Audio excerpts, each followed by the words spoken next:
11, capítulo 11, y vamos a leer versículos 33 hasta el versículo 36.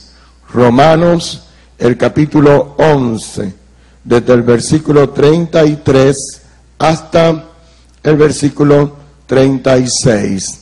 Cuando usted lo haya encontrado, por favor dice amén con su mano en alto. Déjeme ver su mano si ya lo encontró, por favor. Romanos capítulo 11, versículos 33 hasta el 36. Puede levantar su mano, por favor. Perfecto. Dice: oh profundidad de las riquezas, de la sabiduría y de la ciencia de Dios. Cuán insondables son sus juicios e inescrutables sus caminos.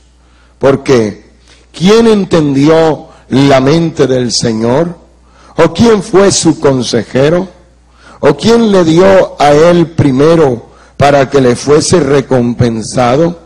Porque de él y por él y para él son todas las cosas. A él sea la gloria por los siglos. Amén. Aleluya. Aleluya. Aplaudo el nombre del Señor.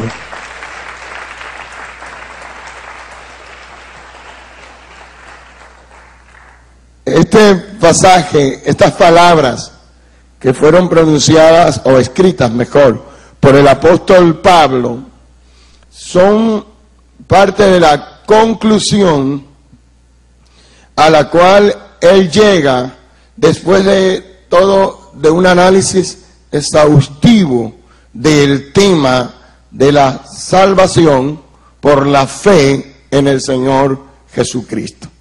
El apóstol Pablo, en la epístola a los romanos, parece que utiliza como una manera de escribir. Él hace una exposición doctrinal y luego llega a una conclusión.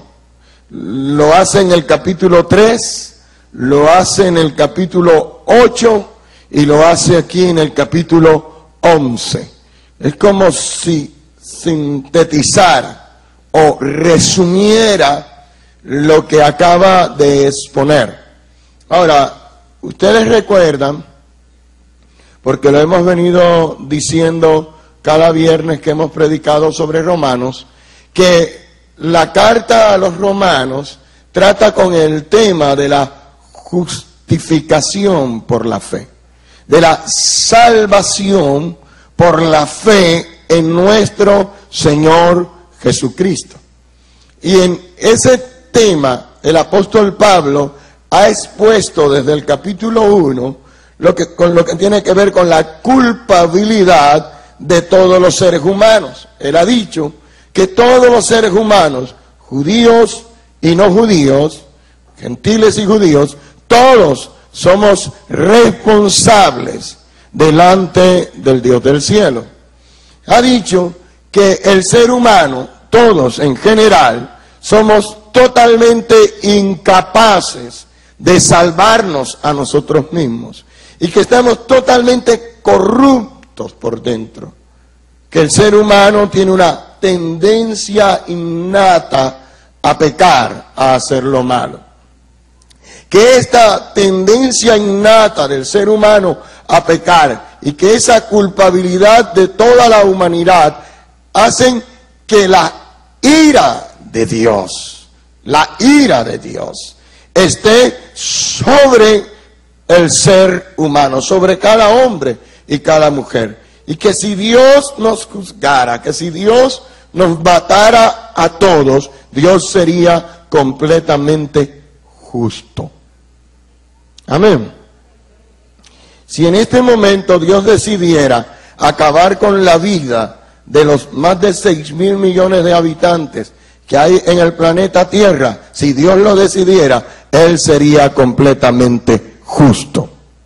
Porque el pecado del ser humano ha provocado la ira de Dios. Hemos estado provocando su ira.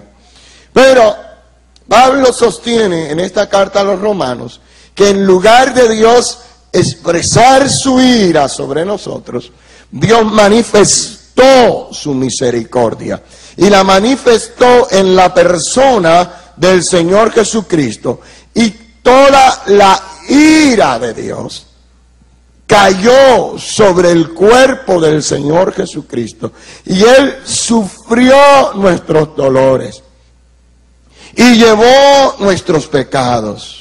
Y en el madero y en su cuerpo, el Señor Jesús sufrió los rigores de la ira de Dios, para luego decir que si usted y yo recibimos al Señor Jesús como nuestro Salvador, ya nosotros no seremos objetos de la ira de Dios, sino que hemos sido librados, somos salvos por la fe en el Señor Jesucristo. Amén.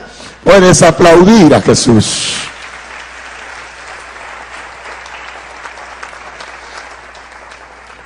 Puedes decirle a alguien que esté cerca de ti que Dios manifestó su gracia en la persona del Señor Jesucristo, y que la salvación es por la fe en la obra que Jesús hizo en la cruz del Calvario. Ahora, esa salvación es igual para hombres y mujeres, pero más, para judíos y gentiles. Bien, todo eso es lo que Pablo ha venido diciendo hasta el capítulo 8. A partir del capítulo 9, el apóstol Pablo, déjenme digo algo más, y solo estoy echando bases para lo que quiero predicar esta noche. Le digo a los predicadores, cuando quiero ayudar a ellos con la organización de los mensajes, siempre hay una parte explicativa y siempre hay una parte aplicativa. Yo estoy ahora en la parte explicativa. Siempre hay una parte explicativa, que es lo que le da sustento a lo que después Dios te va a pedir. Amén. Y entonces, en esta parte explicativa, déjame decirte algo bien interesante también. Cuando Pablo escribe Romanos, él parece tener un interlocutor. Ahora, si era un interlocutor real o imaginario, no lo tenemos claro. Pero Pablo escribe aquí con un estilo distinto. Él hace preguntas y las responde. Entonces dice, entonces tú me dirás. Y entonces coloca a alguien como si le estuviera preguntando. Entonces tú me dirás. Y si Dios hizo eso, ¿por qué entonces inculpa? Y luego él responde eso y dice, y luego tú dirás. O sea, como si tuviera un interlocutor. Bien. Con este interlocutor que Pablo tiene escribiendo esta epístola, el capítulo 9, él comienza haciendo una pregunta. Él empieza a pensar, o más bien haciendo una declaración. Él dice que él en verdad ama a los judíos. Y dice, capítulo 9, yo amo a los judíos y a mí me gustaría ser anatema por causa de ellos. Me gustaría yo estar equivocado y que ellos estén en lo correcto para que toda la nación judía sea salva. Ahora él va a tratar un tema que es una pregunta. ¿Cómo es esto de que Dios es justo? Si él salva a los gentiles solo por la fe, mientras que a los judíos les exigía el cumplir la ley. ¿Me estoy explicando? ¿Vamos bien?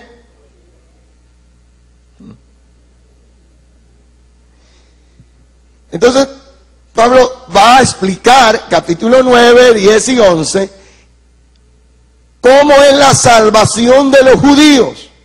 Le va a dedicar 3 capítulos a explicar cómo es que Dios es justo cuando decide salvar por la fe a gentiles, y la verdad es que va a afirmar que también a judíos, pero bueno, salvar por la fe a gentiles, porque los judíos decían, ¿cómo así? Nosotros recibimos la ley, nosotros recibimos la promesa, nosotros recibimos los pactos, nosotros tenemos el culto, nosotros tenemos a los patriarcas, de nuestro linaje nació Jesucristo, nosotros tenemos todo eso. ¿Y cómo es posible que estos gentiles que no tienen nada ahora llegan y se salvan así por la fe? Eso le molestaba a los judíos. Por eso en el Antiguo Testamento dice: ustedes me provocaron a mí a celos con un Dios que no es Dios. Yo los provocaré a celos a ustedes con un pueblo que no era pueblo. Alabado el nombre del Señor. ¡Aleluya! ¡Aleluya! Ustedes adoraron dioses y me provocaron a celos. Ahora yo los voy a provocar a celos, porque yo voy a salvar a lo que no era pueblo, a quienes no tenían ni promesas, ni pactos, ni leyes, ni nada. Nosotros aparentemente no teníamos acceso a esta gracia, pero por medio de nuestro Señor Jesucristo, los que no éramos pueblo, hemos sido hechos hijos de Dios. ¡Aleluya! Bien, continúo. En el capítulo 9, Pablo empieza a decir: ustedes los judíos tenían muchos privilegios y ninguno de esos privilegios les sirvió. Capítulo 10 dice que el Señor elige soberanamente. Y en el capítulo 11 dice que algún día todo Israel será salvo porque se volverá al Señor y se arrepentirá. Y finalizando ese capítulo están las palabras que nosotros leímos, cuando el apóstol Pablo estalla en una doxología, estalla en una voz de júbilo y dice: oh profundidad de las riquezas, de la sabiduría y la ciencia de Dios. Lo que yo quiero es que usted meta esas palabras en el contexto que acabo de explicar. Lo que está diciendo Pablo es: qué tremenda sabiduría de Dios para salvar a judíos y para salvar a gentiles por la fe en el Señor Jesucristo. ¡Qué tremendo plan! Es como, no sé si yo me estoy explicando. Es como si Él lo viera, se le revelara y por primera vez entendiera tremendo plan de salvación. Y cuando él mira tremendo plan de salvación, dice: oh profundidad de la sabiduría de Dios. Wow. Bien. Lo que Pablo está diciendo es: no cabe en mi mente, no cabe en mi pensamiento. Esto es más grande que cualquier idea de un ser humano. Queridos hermanos y amigos, el plan de salvación es un plan extraordinario. Tú no estás aquí porque Dios cambió de opinión a último momento. Tú no estás aquí porque esto no te costó nada y no es nada. Tú estás aquí como el resultado de la sabiduría, el conocimiento y la gracia de Dios.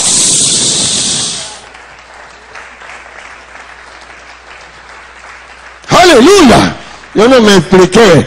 Tú eres el resultado de la sabiduría de Dios, de un plan, de un programa, de un diseño divino que no se hizo a última hora, que no se hizo cuando crucificaron a Jesús, que ya estaba hecho desde antes de la fundación del mundo. Alabado el nombre de Dios. Y contigo yo quiero revisar algunas cosas de ese plan. Mira, porque la salvación por la fe en Jesucristo revela la justicia de Dios. Eso es lo que quiero hablar. Todo eso para llegar a eso. para decirte 3 o 4 cosas bien importantes. La salvación por la fe en Jesucristo revela la justicia de Dios. Es decir, usted y yo somos salvos, y esa salvación lo que manifiesta en primera instancia es que Dios es realmente justo. Los judíos dicen, pero no puede ser justo. ¿Cómo va a salvar? ¿Cómo no nos va a tratar de la misma manera? Dios dice, en la salvación por la fe hay justicia. Porque yo quedé satisfecho. Porque el pecado fue condenado. Porque el pecado fue castigado. El cuerpo de mi hijo sufrió el castigo. Aleluya.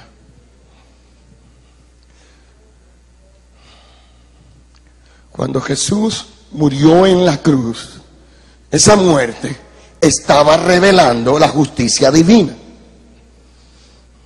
Sí, estaba revelando el amor de Dios. Sí, estaba revelando la gracia de Dios.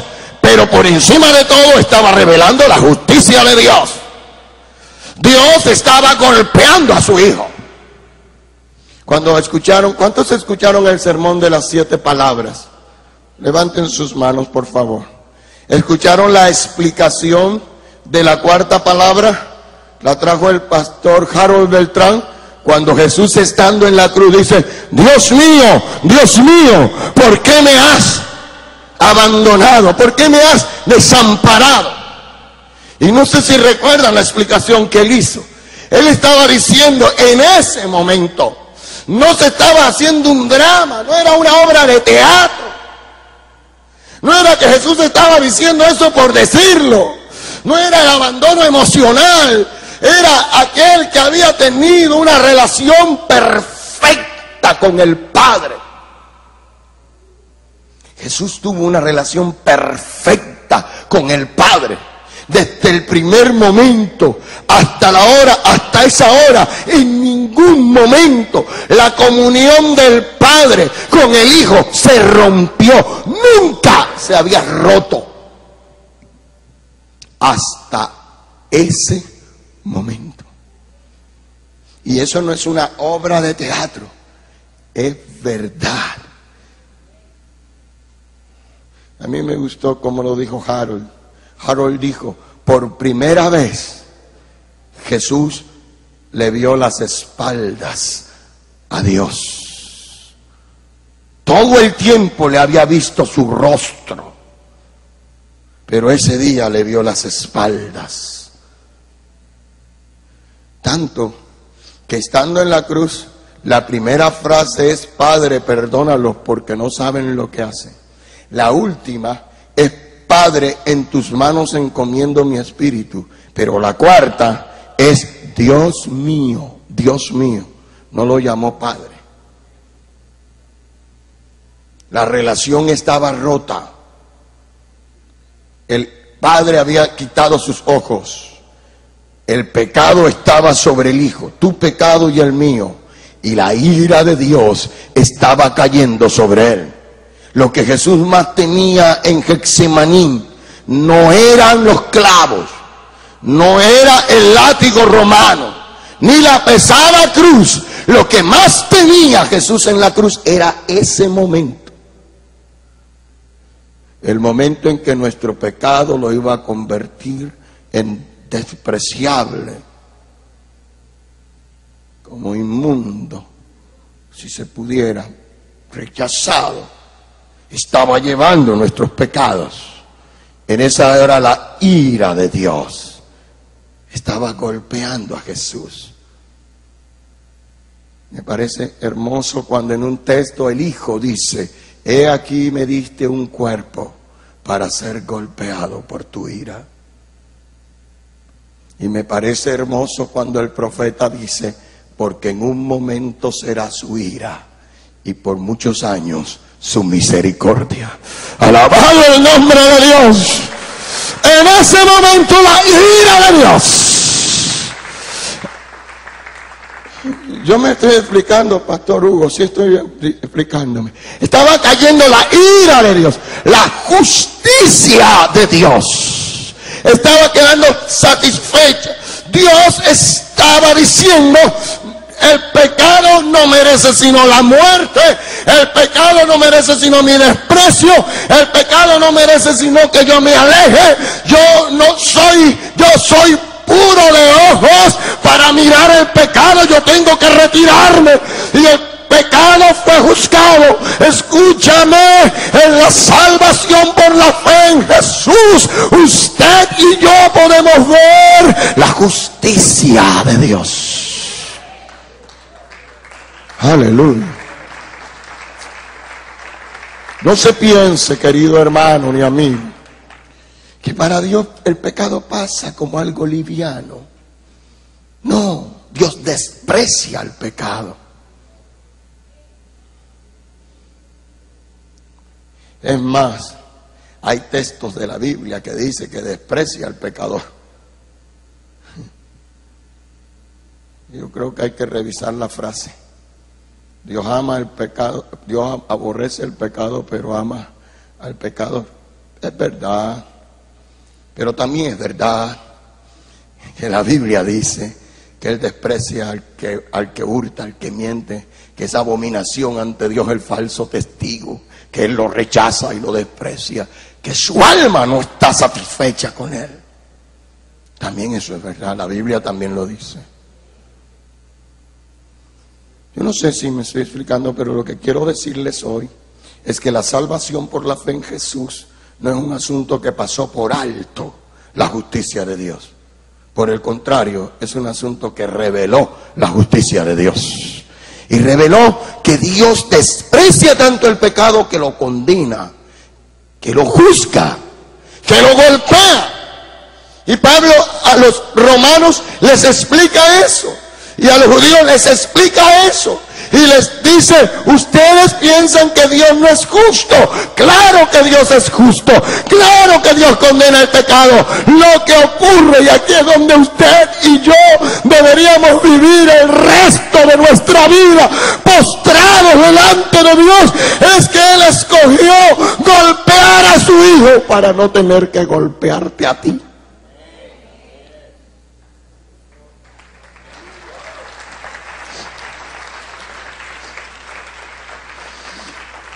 Aleluya, aleluya.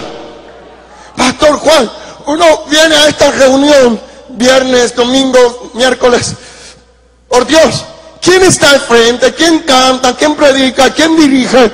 Eso es lo de menos. Cuando entro por esas puertas, digo: oh Dios, yo vine a este lugar para alabarte, porque yo merecía la muerte y estoy vivo. Yo merecía estar en la cruz y estoy en este lugar para darte gloria y honra y alabanza y adoración. Alguien que alabe a Dios.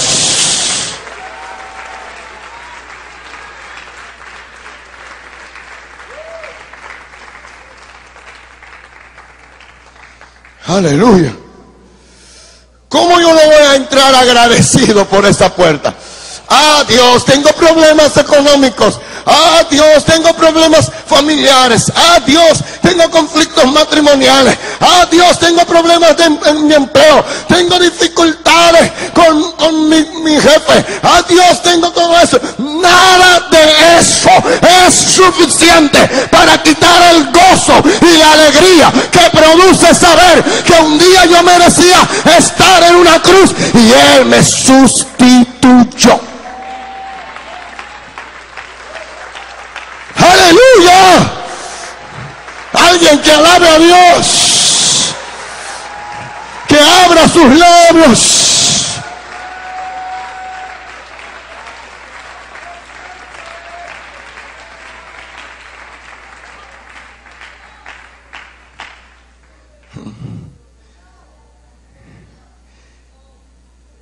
Romanos 8:1.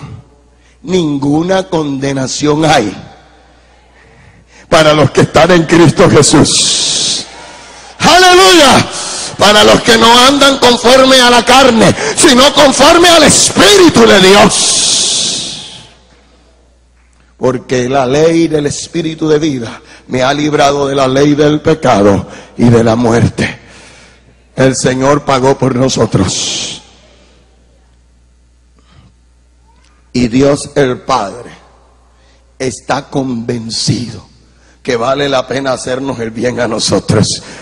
Y no lo convenció usted, lo convenció Jesucristo en la cruz del Calvario.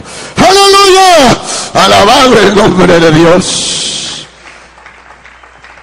La salvación por la fe en Jesucristo revela la misericordia de Dios. Revela la justicia de Dios, pero también revela la misericordia de Dios. Dice que no es del que corre ni del que se afana. No dice así en Romanos. Allí yo no traje los versículos, pero entre el 9 y el 11 se lo dejo de tarea. Dice, no es del que corre ni del que se afana, sino de Dios que tiene misericordia. Porque de quien quiera tendrá misericordia. Aleluya. Tendrá compasión. Y lo que revela la salvación por la fe en Jesús es la misericordia de Dios. Usted y yo no estamos aquí por justicia. Estamos aquí por misericordia. Usted y yo somos hijos de Dios por misericordia. Somos salvos por misericordia. ¿Sabes qué merecíamos todos nosotros? La muerte. ¿Sabes qué merecíamos? La condenación eterna. Usted y yo merecíamos el infierno. Eso ya casi no se dice, pero hay que decirlo. Pastores, que el infierno no existe. Los sacerdotes dicen que no existe. La Biblia todavía sigue diciendo que existe. Y creo que el actual Papa también por allí un día dijo que sí existe. El actual Papa. Pero a lo diga o no lo diga, la Biblia lo sigue diciendo.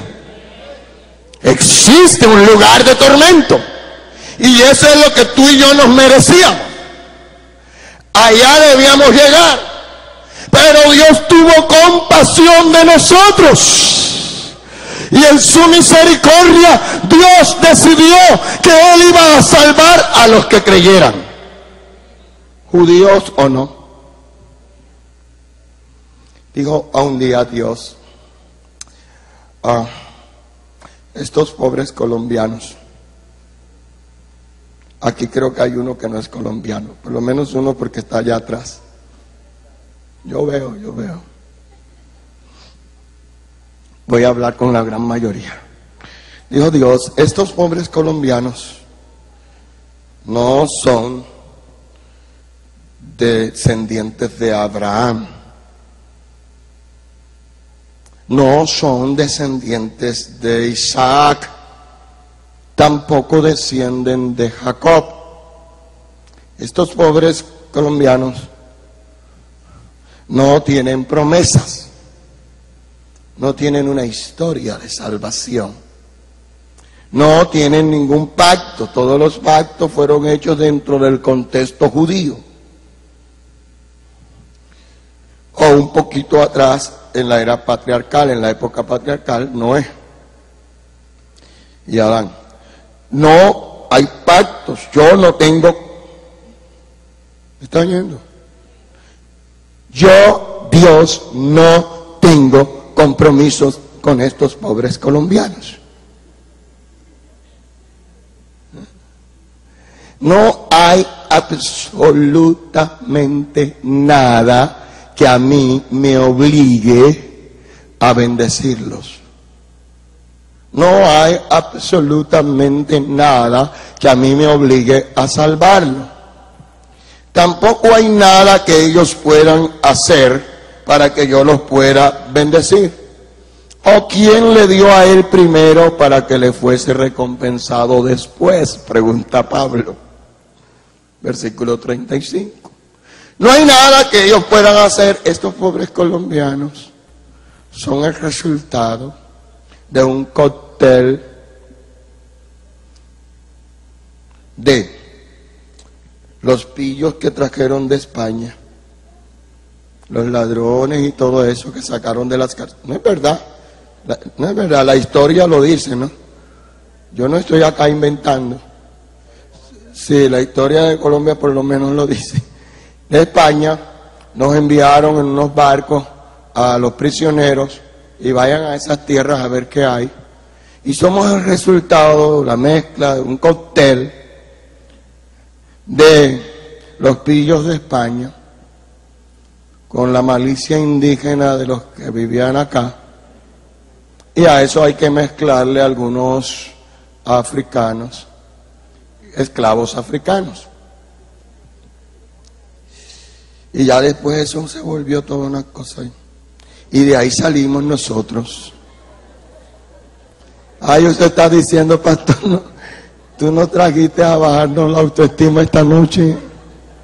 Bueno, piense en eso y piense, por eso es que en la política hay tanto pillaje, por eso es que en las empresas hay tanto pillaje, porque es que hay unos genes, nada bueno hay. Toda una historia, todo un bagaje. Y Dios dijo, estos pobres colombianos son el resultado de una mezcla no tan buena, ni tan excelente, ni tan pura. Y no tienen promesas. Pero yo, dijo Dios, yo me voy a comprometer con ellos. Yo voy a hacer un pacto con ellos.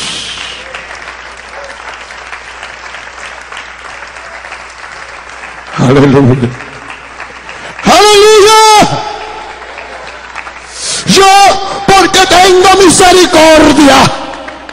Yo porque me duelen. Yo porque tengo compasión de ellos. Yo porque los amo y solo por eso yo voy a hacer un pacto. No con Abraham, no con Isaac, no con Jacob, no con Moisés, no con David, no con Samuel. A través de mi Hijo Jesucristo haré un nuevo pacto. Aleluya. Aplaude al Señor de gloria. Aplaude al Señor de gloria. Alábale, apláudele, dile yo te adoro.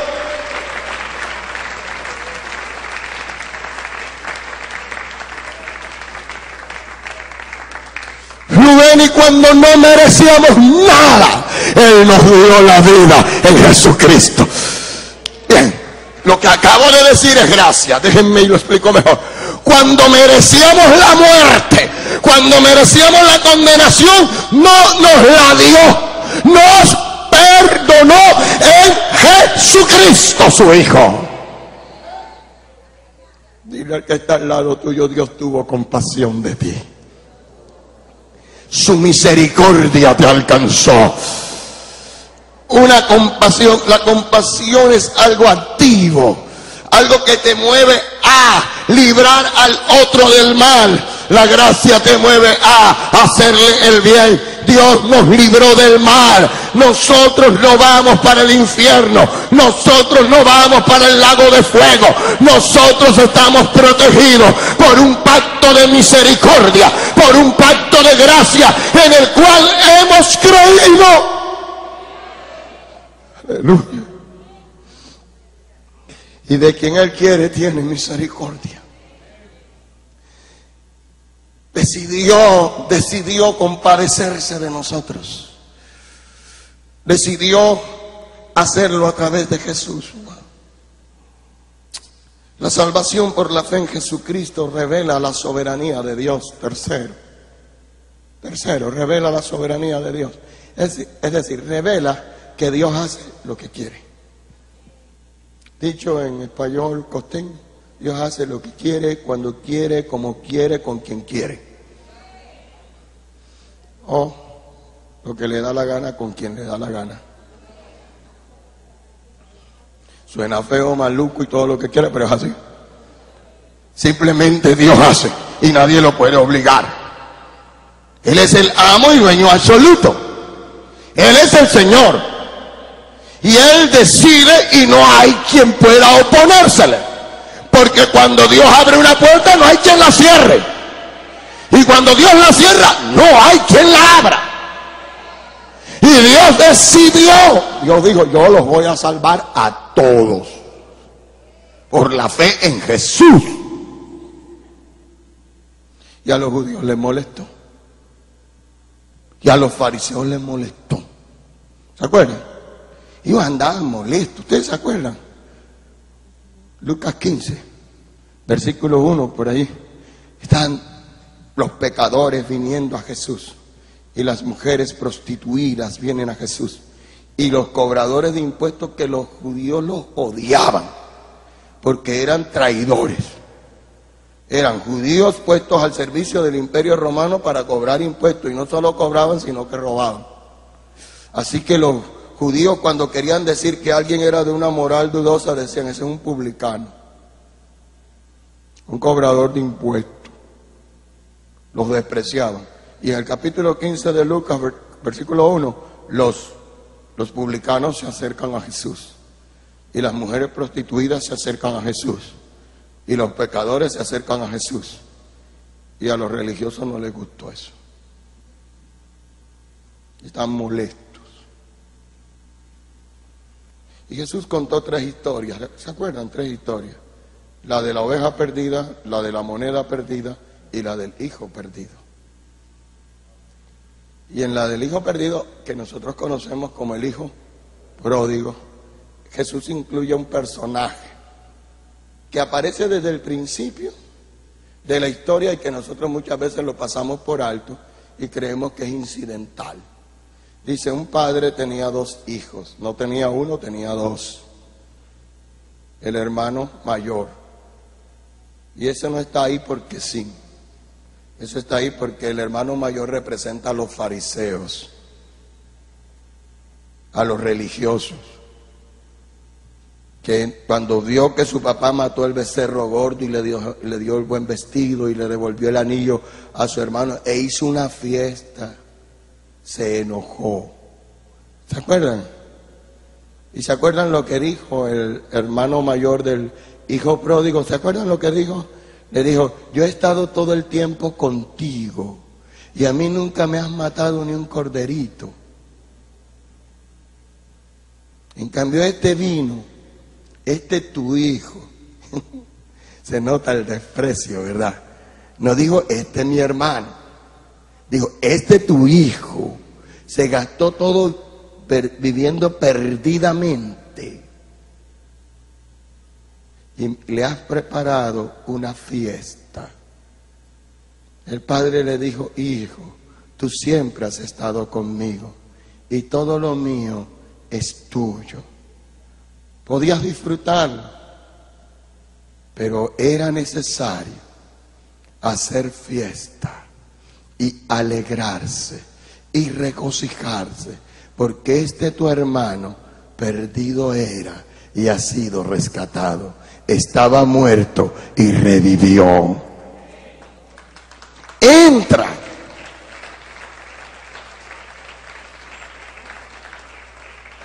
Entra. Y ahí termina la historia. No dice más. El padre lo invita a entrar y no dice si entró o no entró. ¿Se han puesto a pensar en eso? Jesús es tan exacto. No lo puso adentro, lo dejó afuera, con la invitación de entrar. Porque ese muchacho, el hermano mayor, nos debe representar a todos nosotros, que debemos estar listos a entrar a la fiesta de la salvación, que representaba a los fariseos en primera instancia, y que Jesús les está diciendo, entre y gócense con que los gentiles serán salvos. Gócense con que gente que no era pueblo va a ser llamado hijo de Dios. Vengan, porque Dios ha decidido expresar su misericordia.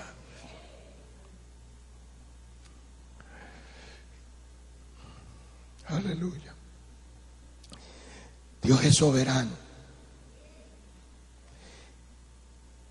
Dios hace lo que quiere con su misericordia. Él es el administrador absoluto de su gracia. Él es el administrador absoluto de su misericordia. De quien quiere, tiene misericordia, y de quien no, no.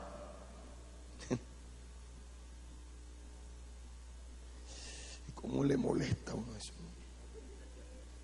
Créeme que eso molesta. Que a mí me gustaría que tenga misericordia de los que hacen pactos, pero no. Él tiene misericordia de quien quiere. Y me gustaría que tuviera misericordia de los evangélicos, pero no. De quien quiere. De quienes creen en Jesús.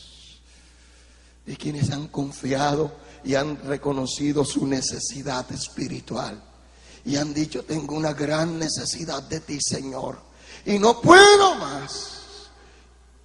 De los que no son arrogantes, de los que no se ufanan contra Él, sino que humildemente dicen: Señor, yo tengo una necesidad tuya. Si me quieres matar, lo puedes hacer y eres justo. Y reconozco eso. Si me mataras, serías justo. No merezco el menor de tus favores, pero creo en el Señor Jesucristo.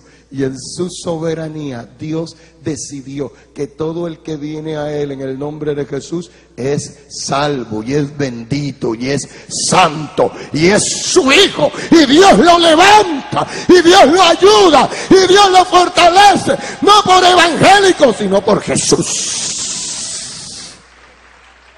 Aplaude fuerte a Dios.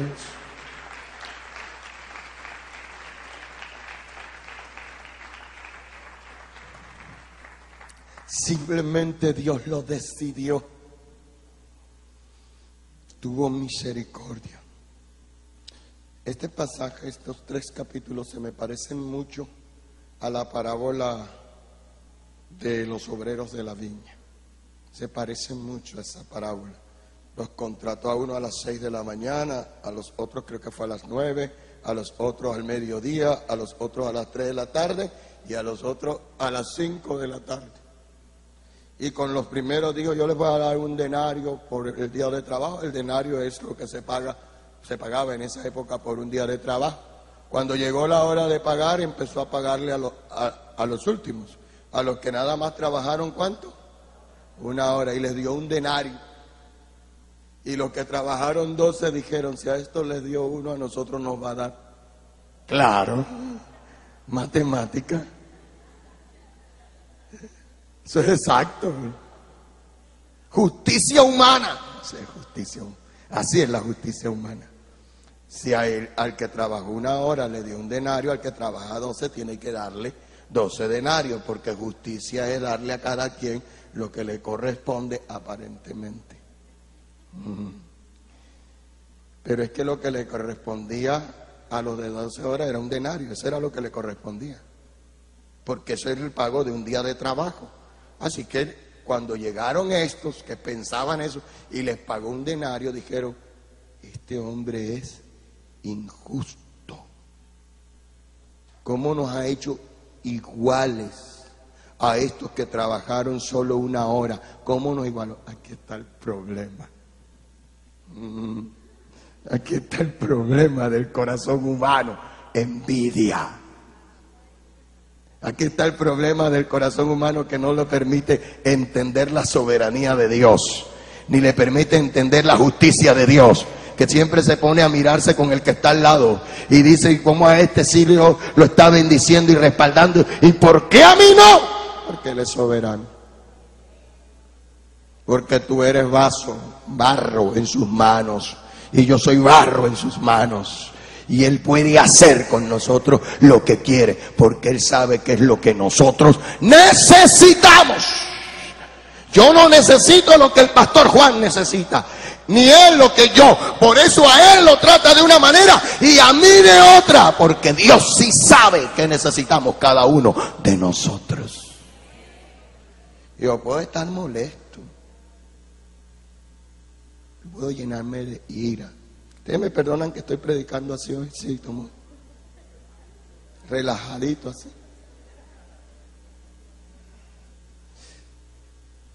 Yo, pero si él es un muchacho, aleluya, él es un muchacho, Señor, y él, Señor, tú, ¿por qué le has dado esa gracia? Y a mí no me diste esa gracia. Y Dios, y él es un teólogo, y a mí no me hiciste teólogo, y me molesta que él sabe más que yo. Y amén, como ahorita. Él sabe más y él todo esto. ¿Y por qué él tiene esta gracia y yo no? Dios dice, porque yo sé lo que yo hago. Porque yo sé lo que tú necesitas. Porque yo soy tu Señor. Y yo soy tu alfarero. Y tú estás en mis manos. Y yo sé lo que voy a hacer contigo. Así que deja de estar mirando al siervo del otro y concéntrate en mirar mi rostro. Cuando digan concéntrate, estoy diciendo mírame a mí, mírame a mí. Solo enfócate en mirarme a mí y no estés pendiente del otro. Que si al otro le doy dones, eso es asunto mío. Que si al otro le doy riquezas, eso es asunto mío. Que si al otro lo bendigo, eso es asunto mío, dice el Señor.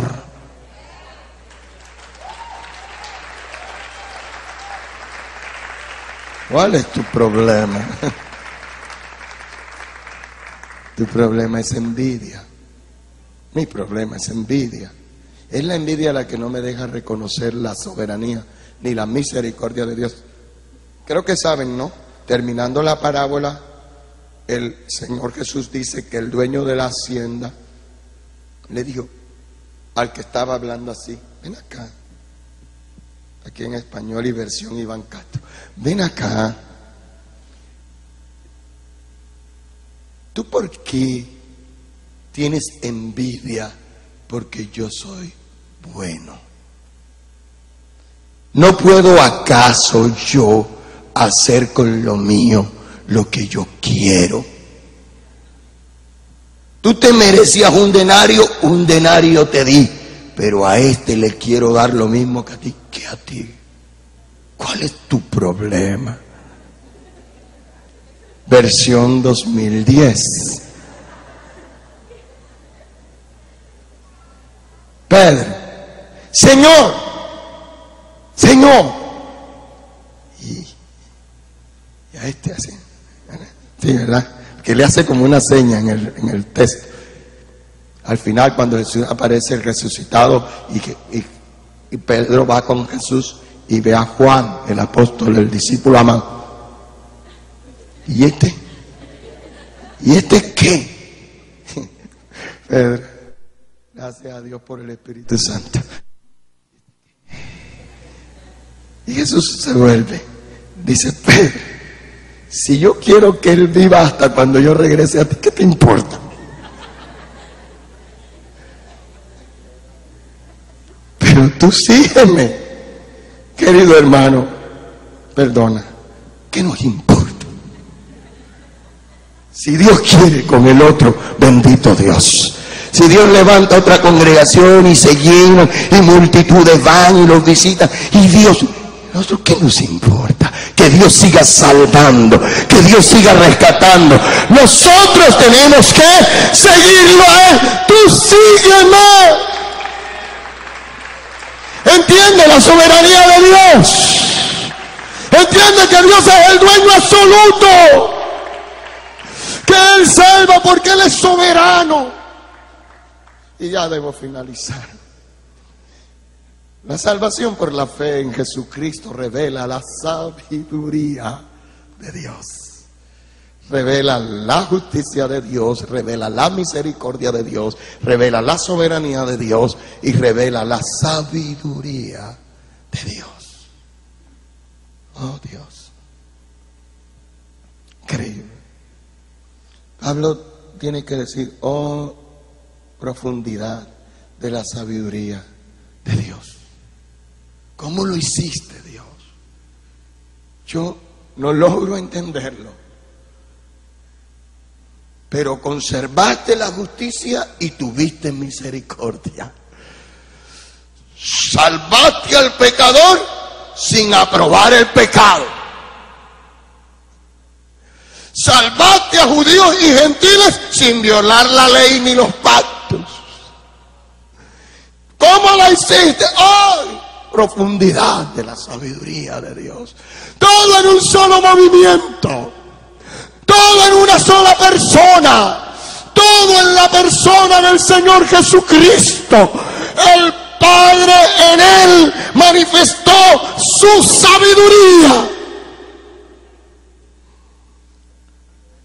Va a decirle a los corintios Pablo, el apóstol, va a decirle a los corintios, los judíos piden señal y los griegos sabiduría, y nosotros les predicamos a Jesucristo sabiduría y poder de Dios. En uno solo Dios reunió todas las cosas con un solo movimiento. Con un solo movimiento condenó el pecado y con un solo movimiento produjo santidad. Con un solo movimiento salvó al pecador y lo justificó. Con un solo movimiento lo santificó. Con un solo movimiento. Dios, tenemos que caer, rendidos a tus pies. Dios, si nos hubieras dado a nosotros la oportunidad de diseñar el plan, no lo hubiéramos podido hacer. Dios, escribiste una historia de salvación. Y la escribiste. Y desde Génesis hasta Apocalipsis nunca se contradice. Y sin embargo pasan cosas tan diferentes en el Antiguo Testamento y en el Nuevo Testamento. Dios, todo el Antiguo Testamento tiene que ver con un linaje. Y todo el Nuevo Testamento con el mundo entero. Y sin embargo siguen perteneciendo a un linaje a través de Jesucristo. El linaje de Abraham. Dios, cuán sabio tú eres. Aleluya.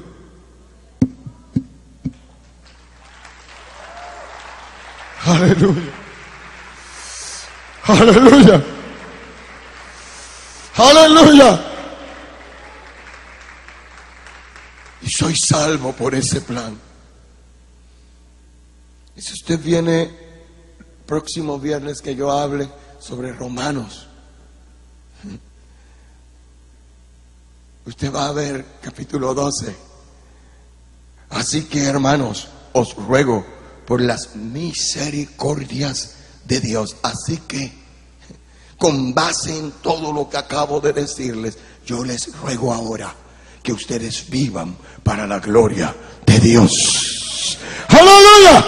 Con base en eso.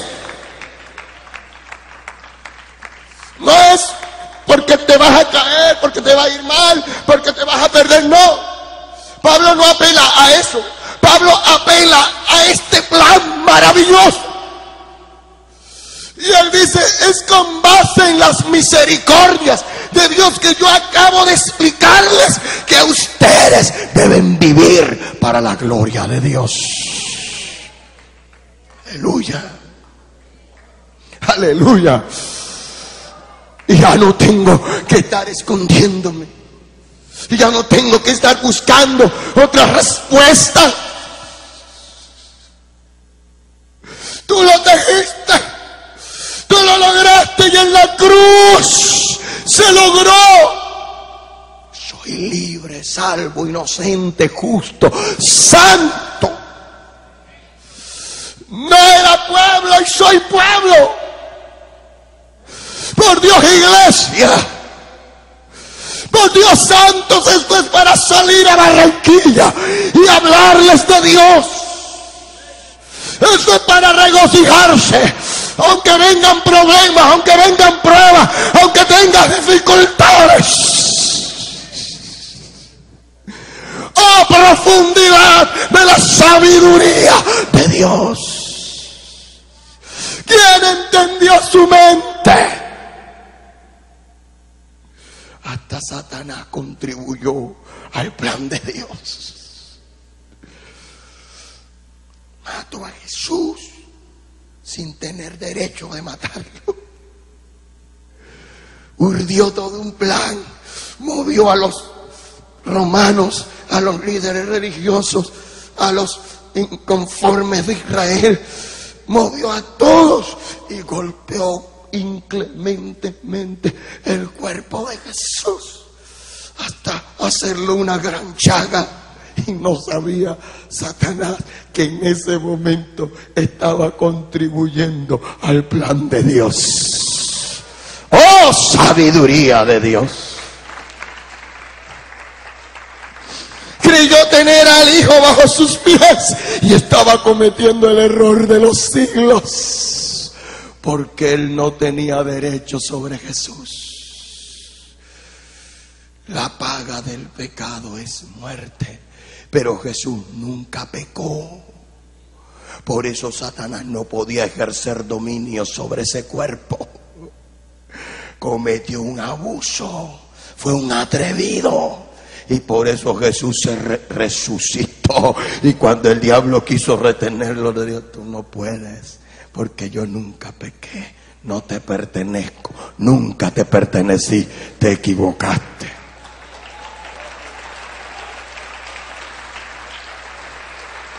Oh, profundidad de la sabiduría de Dios.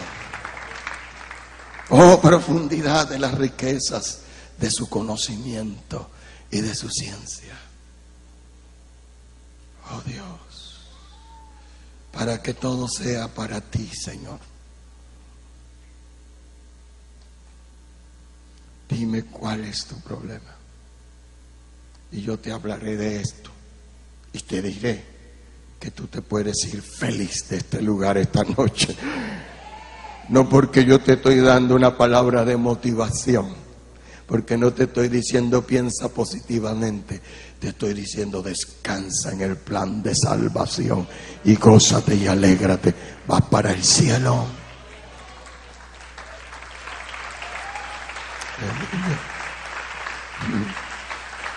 Aleluya. Aleluya. Estamos de pie, por favor.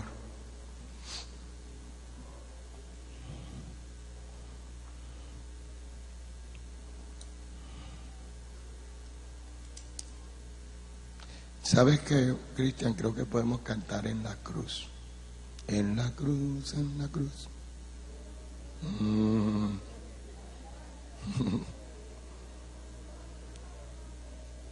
Fue allí por fe, yo vi y siempre feliz.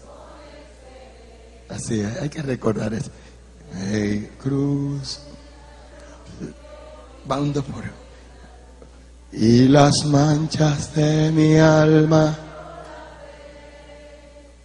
Fue allí por fe, yo vi.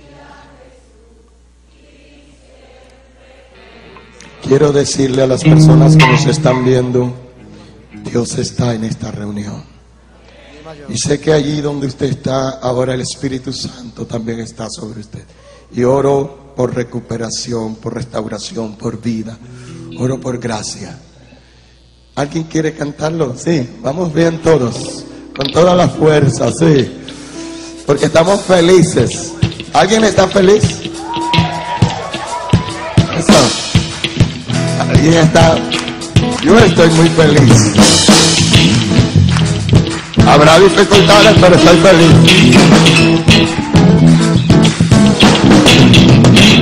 En la cruz, lo primero vi la luz Y las manchas de mi alma,